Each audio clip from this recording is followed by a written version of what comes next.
Bonjour à tous, bienvenue sur boursier.com. Loïc Poirier, le directeur général d'Arcos, fabricant français de téléphones portables et de tablettes et invité des tête-à-tête de la finance. Beaucoup d'actualités autour de la société qui annoncent notamment un changement de cap stratégique. Loïc Poirier, bonjour. Bonjour Arnaud. Avant tout, est-ce que les téléphones portables, grand public, Arcos qu'on connaît, est-ce que c'est terminé? Pas du tout Arnaud. Arcos fait depuis plus de 10 ans des produits Android. Arcos est numéro 5 des tablettes en Europe et également a atteint une place de numéro 8 en smartphone, en particulier sur le marché français.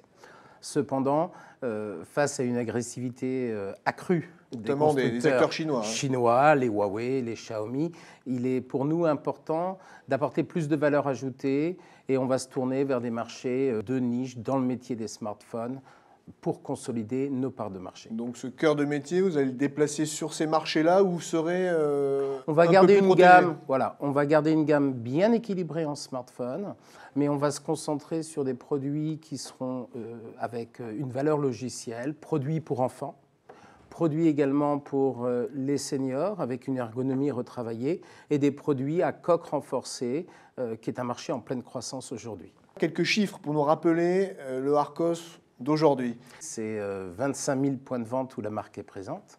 C'est plus de 20 millions de produits vendus depuis que nous sommes en partenariat avec Google en Android. C'est 1,5 million de produits par an et l'entreprise a réalisé 115 millions d'euros de chiffre d'affaires en 2017. Un premier marché que vous visez est celui des assistants personnels. Il y a déjà beaucoup d'acteurs qui sont présents sur ce marché-là, et les acteurs, on peut le dire, des géants. Comment vous comptez vous faire une place sur ce marché? Donc c'est en voyant en fait le succès autour de l'intelligence artificielle pour les produits Google et Amazon, qui sont des assistants vocaux sans écran, que nous avons pensé que nous avions une réelle plus-value, puisque nous avons fait du multimédia depuis plus de 15 ans, à apporter finalement un écran en plus de la voix. Et donc nous lançons un pôle qui sera notre pôle d'intelligence artificielle et qui proposera aux clients un produit qui aura l'assistant personnel, mais également l'écran pour faire tout le contrôle de la domotique à la maison, la vidéoconférence. Donc en fait, un nouveau... une véritable innovation, oui. Une innovation véritable. Dans l'intelligence artificielle. Est-ce que vous y allez seul? Est-ce que vous allez avec des partenaires sur ce marché-là? Non, on y va donc d'un côté avec un Google sur une gamme qui va être dans le commerce et je suis heureux d'annoncer un beau partenariat avec Fnac Darty à compter du mois d'octobre. Et également avec Amazon, et ça c'est une grande première pour Arcos, avec toute une gamme Amazon qui sera annoncée à Las Vegas, où je vous convie le 5 janvier 2019. Ces partenariats, est-ce que c'est justement pour éviter le risque de ce qui vous arrive sur le marché de téléphonie mobile, d'être en frontal avec d'autres acteurs? C'est ça l'idée des partenaires? Dans les partenariats, il est important effectivement d'avoir des barrières d'entrée. La barrière d'entrée va être dans la certification des produits, dans la création d'un écosystème, par exemple les objets connectés autour de nos produits, et bien sûr des partenariats renforcés avec des géants comme Google et Amazon. Et nous serons les premiers à avoir ce type d'appareil, d'assistant personnel avec écran en magasin, et on peut en être très fiers, et ceci dans le monde avec Google. Deuxième marché sur lequel Arcos souhaite se positionner, la blockchain. Alors ça paraît géant, gigantesque comme marché. Expliquez-nous ce que vous comptez y faire. Donc la blockchain, c'est un sujet qui nous passionne. Nous avons tout de suite compris que nous pouvions avoir une vraie plus-value.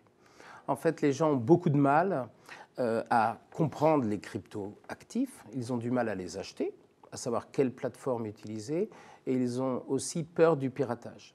Et donc pour Arcos, il était important d'apporter des produits mobiles sécurisés, simples d'accès, et qui puissent intégrer toutes les plateformes d'achat, de vente et d'échange de crypto-actifs. Nous avons commencé à dévoiler le Safety Touch, qui est cet appareil, et nous allons le lancer là aussi à Las Vegas, le 5 janvier 2019. Donc le savoir-faire d'Arcos, là encore, il peut être décliné sur ce marché-là. Donc là, c'est véritablement notre innovation au service de la blockchain, avec un appareil qui va convaincre les 22 millions de crypto-fans, qui sont d'ores et déjà la population qui achète quotidiennement des crypto-actifs. Donc ces deux marchés, la blockchain, l'intelligence artificielle, qu'est-ce que ça va représenter à moyen terme dans le chiffre d'affaires d'Arcos?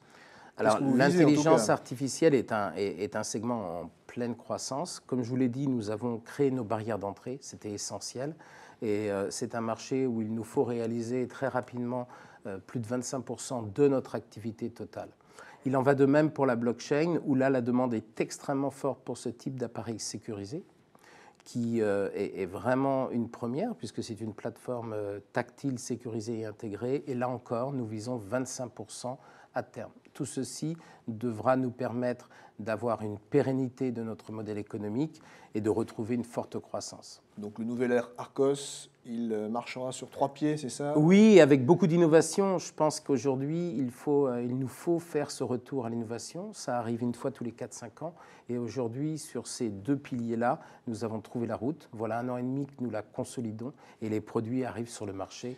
Donc c'est important. Le financement, parce que ces 2 développements, il va falloir les financer, une opération en vue, c'est ça? Ouais, qui est lancée d'ailleurs. Tout à fait. C'est un financement pour la recherche et le développement et pour le marketing sur ces 2 piliers stratégiques, l'intelligence artificielle et la blockchain. Loïc Poirier, merci. Merci. Quant à nous, on se retrouve très vite pour une nouvelle édition des Tête à Tête de la finance sur boursier.com. Merci.